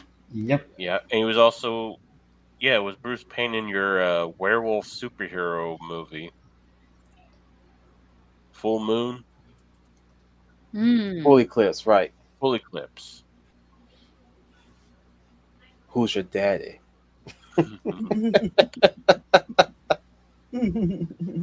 Oh my god, that was a fun run talking about that movie. I agree.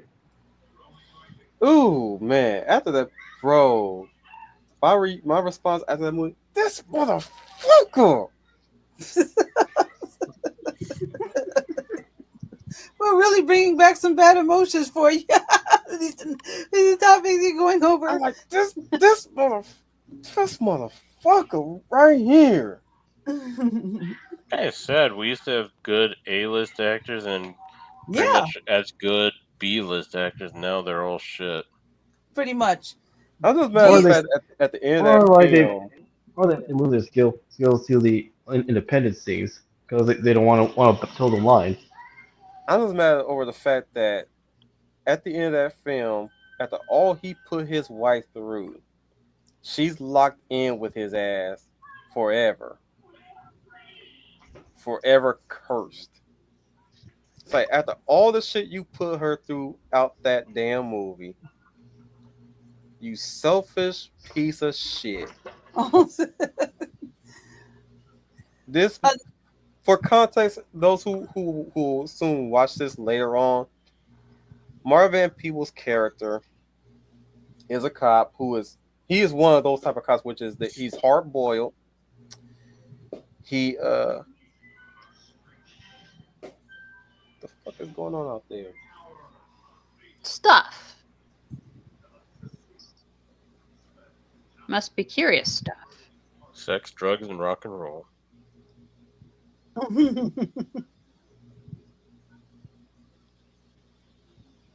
I was going to say I want to wait. Like scoping out what the hell is going on. Something's tapping on something. Fuck is going? I was going to let Will finish this, but Oh, an they're popping unpop- balloons. Okay. You're safe. They're They're popping popping balloons. balloons. Thought Okay. someone was knocking on wood or something. But no, like for context, Marvin Peewe's character is this hard boiled cop that's going through some shit. His wife is having a hard time trying to connect with him. He's outright refusing to connect with her because of an event that happened with his partner. They were his partner got shot. Later on, killed himself because he was a werewolf. And they're going through couples therapy and all that good stuff. Then joins this really secretive organization within the police precinct that's led by by an original werewolf and lesser lichens to hunt down dangerous criminals. And all throughout the film, one, he cheated on her with some broad, got infected with lycanthropy, went through a few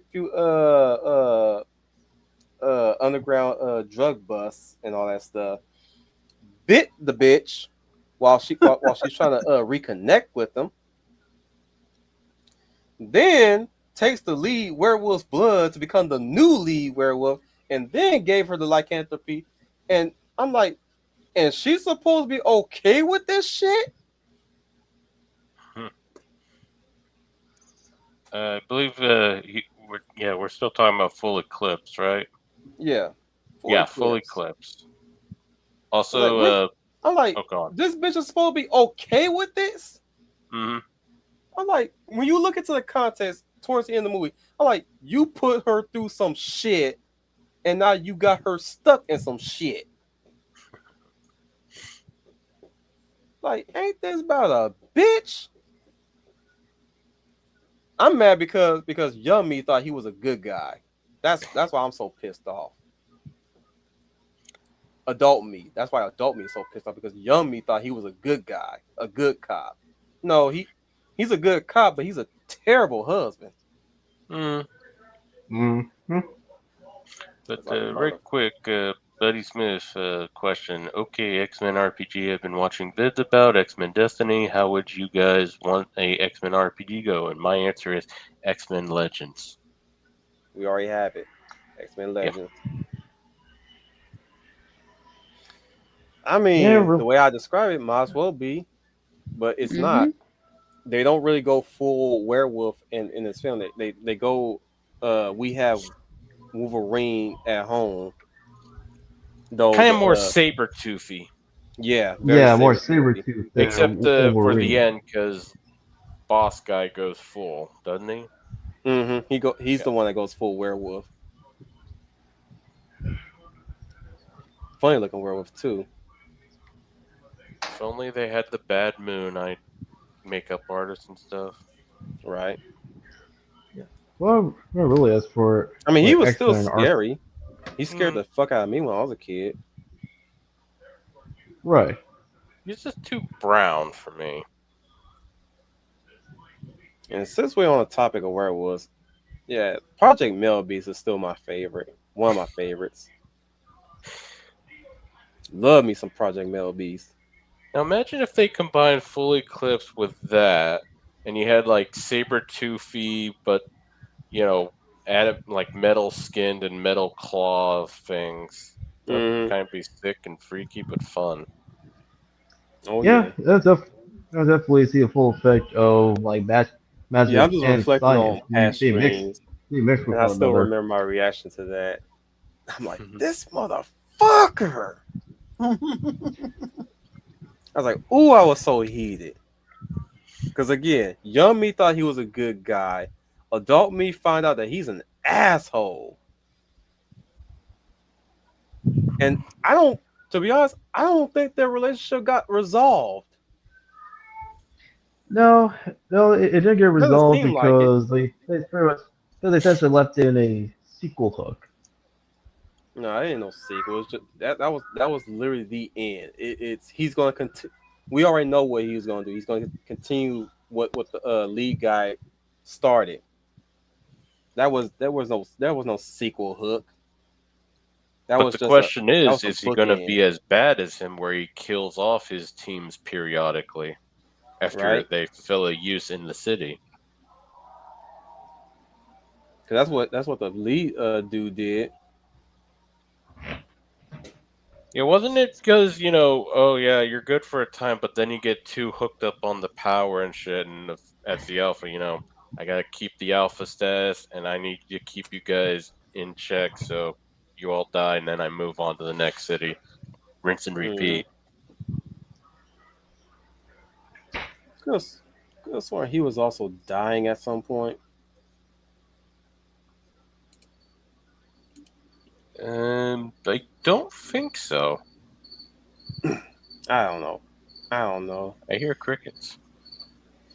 That's No, it's, I had to bring my setup upstairs because I was baking bread tonight. Oh, nice. she's productive, more productive than I am. What kind of bread? Sweet bread? Normal bread? Basic. it must be an Oh, early. Nice. Yeah. Have you Well, good. have you that's ever a good start. tried making homemade brioche bread?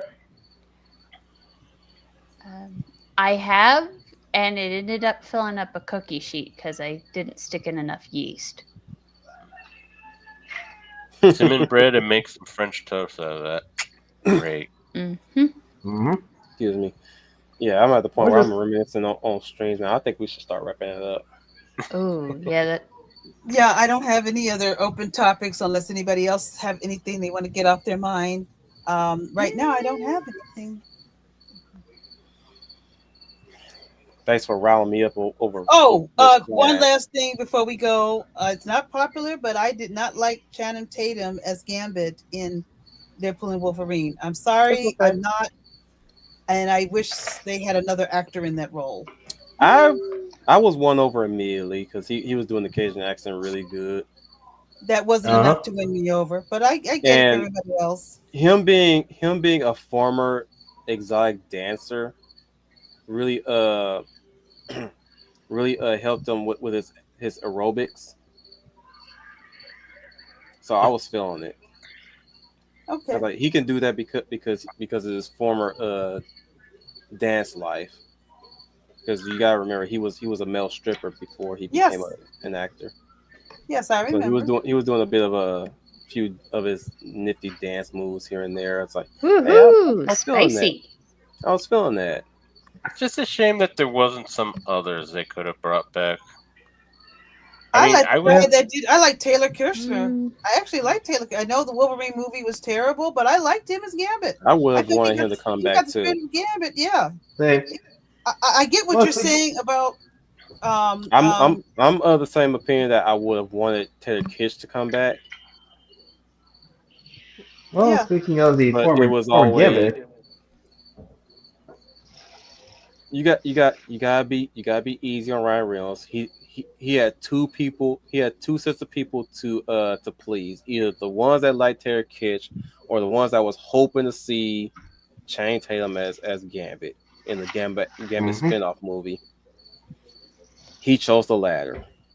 Honestly, Okay. I also kind of would have liked to see like Edward Norton pop up as the Hulk, the better Hulk. the better Hulk. Yes. So And he- I'm and he should I'm lenient with the continue. choice. I'm very lenient with the choice because that, Channing Tatum really wanted to be in the role. He wanted to play the role, and I'm glad that they did it anyways. Like I wasn't that burnt up that Kitsch didn't come back. Like I said, if somebody really wanted to play it, let them have it. Like if they have enthusiasm to play the character, let them have it. Like let them cut their teeth. Yeah, he has shown. Plus, he has shown, to his credit, like he has shown to be a genuine fan, and not just X-Men, but in the past, like for like G.I. Joe, he really wanted to play Snake Eyes because he's a fan of the character No. and well, That I would have said no to. If he won, really. okay, that's one exception where I say no. You will not You play. say no, and babies are crying. Like seriously, no. Ray Park did a fantastic job at Snake Eyes. I'm sorry, Tatum. I'm Mhm. sorry. But yes, buddy, David Hasselhoff, Nick Fury showing back up would have been great too. Yeah, Yeah. he really did. Wrinkly Like ass. he Nick actually Fury, though. captured the character from the comics well. Well, what it is sad so is when you bring on Nick Fury, people think of Samuel L. Jackson, Nick Fury, instead of the original The ultimate Nick Right. Fury. Nick. Honestly, Yes. that movie could have benefited with two. It could have benefited as a two-parter. Hmm. They really want to have everybody back in their roles again, like say Anna Paquin as Rogue, a book accurate, a comic book accurate Comic book accurate. Rogue. Yep. But she be too old though. I don't know how she look now. Isn't she kind I'm of sorry, retired? but at that point, probably. I'm just sorry, women. Y'all, depending on how y'all do yourselves, that's a coin flip. Yeah, like Jennifer Garner. Like, Jennifer Garner was fortunate enough to age the way she did. I think at this point, Anna Paquin might be no more for Suki Stackhouse than Rogue. I could be wrong, but She probably could do the role again. I'm seeing some pictures of her, aged up. yeah, she was probably better known as HBO's Bella Swan. The better Delta. yeah. They do not know how to shoot pictures of this woman. There's too many pictures that highlight her buck teeth. Stop getting shots of her buck teeth. Damn it! I didn't even know she had buck teeth until she started smiling in these pictures. What do you know? Huh. I'm telling you, her front teeth is bigger than all the rest of her teeth. She's like a rabbit. Oh God! Well, that's why Bill liked her, because she could bite back. Huh. Like- Real life Lola Bunny. I'm saying, look at the bra. Look at the bra when she's super cheesing. Like when she's super duper cheesing. I'm talking about when she shows all of her teeth. You notice it. Jesus Christ! Like, girl, keep that bottom lip close to your top teeth. When she super cheeses, there's a reason why in some of her shots, she only smiles through her bottom lip. And that's a good choice. Some of these other pictures where she actually cheesing, I'm thinking she's actually living her best day in those days. She needs to close her mouth a little bit. Well, that's the thing about Luke Evans. For a long time, never smiled. No, Luke Evans got fangs. No. He can cheese it up. Anna Paquin is a damn rabbit. I'd rather smile instead of doing what Billie Eilish does. Like if some guy asks her, "Oh, you're prettier when she smiles," she ends up doing the Leia, you making me do this. resting face. Like I I get don't you. want to Oh, smile. I I get that. just looked at my nose at you or something. Mhm. But Yeah. I think that's just her. Leia, you making me do this. What? What? Because Jubilee. you need to see what I see. Who am I looking at? You'll see Share it the soon. screen then. Okay, Oh. yes, I've seen her smile, so I get what you're saying. That's I've her. seen That's in her. the red carpet. That's her in full cheese it. Huh. Now you know why. Now you know why she smiles through her bottom lip. Yes. I'm like, Yes, bro, I I do. did not know she had a buck tooth until I saw multiple pictures where she's fully cheesing it. I'm like, damn. Y'all need to stop. I'm telling y'all need to stop. Y'all need to pick better angles for this girl. Y'all doing her no favors. Eh, I'm her dead hair looks serious. very nice. No, it ain't her hair. It's just her teeth. Oh, I know Her- that. It's like I didn't know the broad had buck teeth until I'm looking at these pictures. Like I did. Jesus. I had seen her on the red carpet at many events and many previews, and yes, that's what she smelled like. I just thought she So- had big front teeth. Did you say smile or smells like? Smile. I'm like, damn. I didn't know. I just thought she just had. I just thought she had an overbite. That's what I thought she had. I thought she had an overbite or something. It's like, damn, I didn't even know she had buck teeth. Jesus. I'm not trying to crack on her teeth or anything, but okay. Okay, we got a picture with her at full cheese and her teeth look fine. I guess she got it fixed at some point. But there were some pictures where they were elongated. I was like, Jesus, man. The fuck's table? Cockroach. Oh, I don't mean to crack up on her teeth like that. I like Anna Paquin. I'm just no, saying, but I've some of the seen her. Child of flower.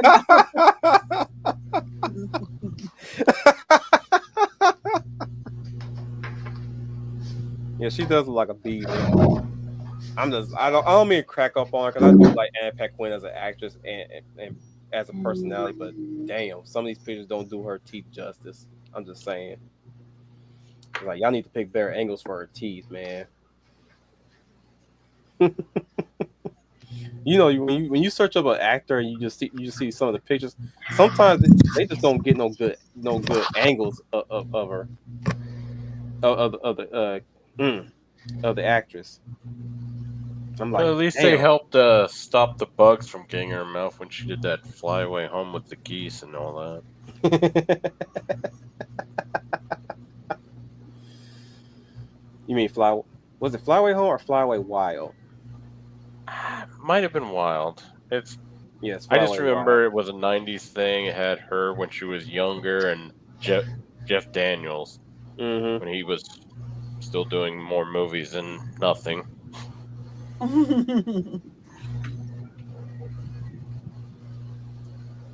Back when the 90s was all about protecting nature and wildlife.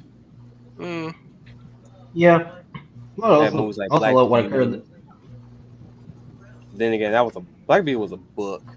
Lassie was a TV series. Remember when Lassie got an adaptation, a movie adaptation? I have never seen that Yeah. movie. I was wanting to watch it though. Even like back 'cause I then, like Lassie. even back then in the '90s. In the '90s, like we not only still had like adaptations of books turned into movies or TV shows, but also there was a rise of adapting TV shows into movies. Let me get off of Twitter because all I see is titty. My favorite dog movie was Homeward Bound. Ha ha ha Hey, ha! yeah, The remake to The Incredible Journey. and Yes, and it's that's a actually, remake. funny enough, it's thanks to that movie. I watched the original. And I did too. also read the book as well.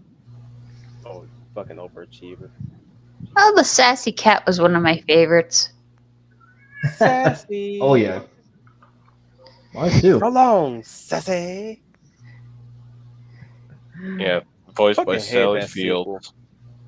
Mm-hmm. Sally Fields. Yep.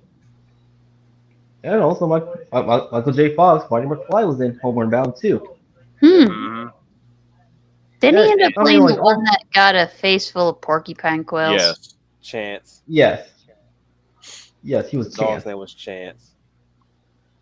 I know Well, all three of them, because like, Chance is my favorite. All three of them reprised the roles for Homeward Bound too. I did not like. I in particular did not like Homeward Bound 2. It's funny and entertaining to some extent, but there's some little nitpicks I have with that movie. Number one, they call the pound the bad place. Mm. I didn't like the way how they sugarcoat the pound. They're gonna take us to the bad place. Bitch, it's called the pound. Call it for what it is. Fuck is wrong I with could y'all? I could see Sassy actually saying that. Yep. Oh, you fart! Totally in, Oh, you fart face! It's called a pound. Call it what it is. But it's the best very thing. in character. Oh, you poor little I, as a child. child, was confused as to why they kept referring to the bad place. Until I realized, oh, they're talking. Why the hell are they calling it the bad place? It's the pound. It's the pound. Kids know what the pound is. Yep. Ooh, that got on my nerves. The sugarcoating of things. Hey, at least back then, it wasn't in our generation. It wasn't so rampant as it is just like in today. Man, sometimes you can actually rampant, take but it was- sugar yeah, not to coating that and make extent. things sound scarier than they really are. Mm-hmm. Yeah. Well, at least, but the good news is like we're seeing like the end of like sugarcoating everything and pretty much the sanitization of our culture through political correctness.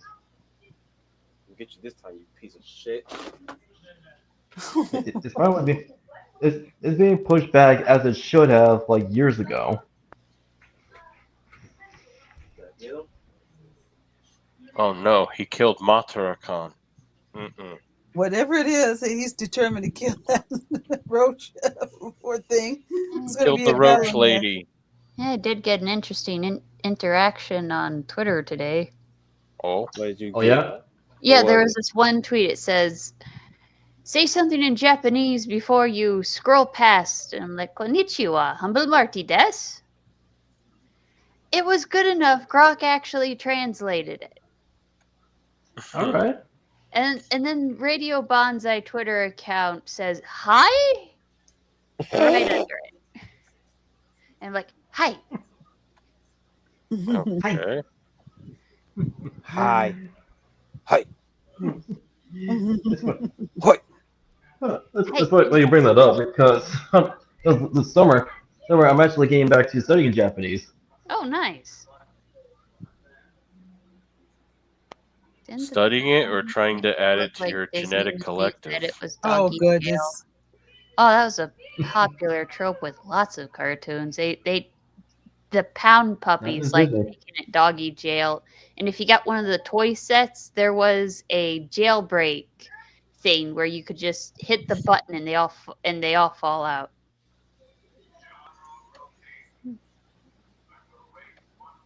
Oh, well, back then, both Warner Brothers and DreamWorks, like they two like producing works as well as creating characters to show like they're nothing like Disney whatsoever. The one thing I found very surprising was they actually did a Mrs. Murphy movie, and the Mrs. Murphy series is actually a mystery series about a murder. That's true. Of course, the stars of it was a gray tabby cat, and a corgi dog. One of these days, we gotta talk about the Disney Channel. The Disney Channel. Oh yes. But before we do that, we gotta talk about the thesaurus, because a lot of people do not know English language, or as I said before in our characters design stream, nobody has any idea how to better describe a character without using the word strong constantly. Yeah. So strong, so brave and independent. And strong. Stunning. She's a strong character, or he's a strong. I was like, can y'all just pick some traits to describe them without the use of the word strong? Well, heck, it even Not to changes mention the tone of how the characters express. The yes, Slay Queen is a lot different than the strong person that could break a spine over a knee, Yeah. or the Yeah, as a business boss. shark in an office. I just want to do a stream Yeah, where we can share with people a lot of words that they can use to describe characters from now on. Hmm. That's very You strong could of you, get one Wolf. of those funny memes well, and of Oh, men you writing speedy girls. little shit! Where the fuck you go? well, adding on to that, like from our last Oh, you episode of kicking Real your Millennials head talking out in that. about character design. The You over here designs also hiding, like huh? inform What the fuck inform the What readers. did you just find, Wolf? Roach. Cockroach. Yeah, Oh. he's Cue the facing off a Glenn Duffer cockroach. drops beam. Yes, over here. I go for the most classic bug spray, flip flop. Yeah. Yeah, no, but Miyagi. It even works on scorpions. uh-huh. Like Mr. Miyagi. No, but adding on what you said about the last episode we did for the Real Millennials, character designs like back then, they actually informed like people like on the characters' character. It gives us a glimpse. Strong, independent person thing who doesn't need a penile holding person. Oh my gosh, that was actually a goal that some people wanted to do when they were trying to redefine the word woman or redefine the word man, and it just was the argument of Dionysus, and I forget who the other philosopher was, the one who decided to say that man was a featherless biped. So Diogenes just brought in a plucked chicken. Yeah, I know which philosopher like you're referring to. Yeah. Well, with that said, Wolf, kind of getting long in the night. Should we call it here? Yeah, like thank everyone for being here. Those for you and those non-existent motherfuckers keep popping in and out. Tune in this Tuesday for sure. We're gonna talk about Dragon Ball Gine. And then we're going to be talking about crossover events in this Thursday's Real Millennials. Next Tuesday, we are covering Lil Nemo, the animated movie. Hey. And pretty soon we'll be talking about Tron later on next month. And whatever falls behind that is anyone's guess. I guess. Bad Moon. We're talking about We're talking about Bad Moon. Yes, we are. I see Bad Moon rising. I see trouble on the way. But no, we're definitely talking about another classic werewolf movie that was made on a shoestring budget, and what they did with that budget was amazing. Hopefully one day we'll talk about Skinwalkers, the very werewolf movie that bored the fuck out of me. Oh. Hi, Albert. You came in just in time for us to say goodbye. You have impeccable timing to all day. Bubba Smith, I love The Howling. It's in my list of classic werewolf movies that I love. I can't speak for anybody else, but it's a classic to me. Hang on, Leia. One day we'll talk about The Howling. Mm-hmm. This is your yeah. Your sister is a werewolf, Sybil Danning.